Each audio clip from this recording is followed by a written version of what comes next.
Now we will delve into how to use the before after image widget of the classic Addons plugin. First open the Elementor editor and click on this plus icon to add a new section, or you can add it in your existing section. And here you can choose your preferred layout, and in the left sidebar click on the widget options and first search for the before after widget. Simply click on it to add it in your section, and in the left side you can see image before and after options. Now let's upload the before image. You can select from media library or you can upload from your computer.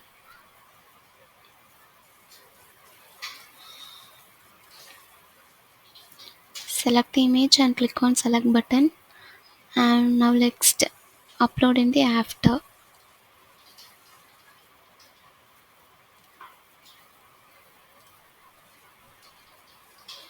The next option is image resolution. Here you can choose your preferred resolution. The next part is options, and here you can change the orientation of the slide, horizontal or vertical. The next one is default offset, and here you can adjust the value as per your requirement. And the next option is on mouse over slide move. This option allows you to enable or disable automatic slide when you hover on it.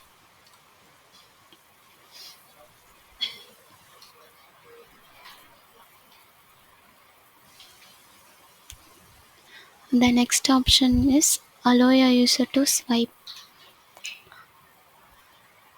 If you enable this option, you are allowing user to swipe anywhere on the image to control the slide movement.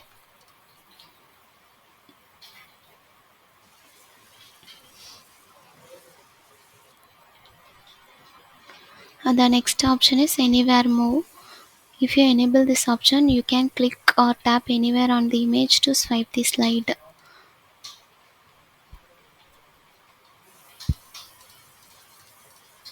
The next option is overlay. If you enable this option, you can set overlay for the before and after images. And let's change the before text. Now let's change the after text. Finally update it, and let's check it in the output.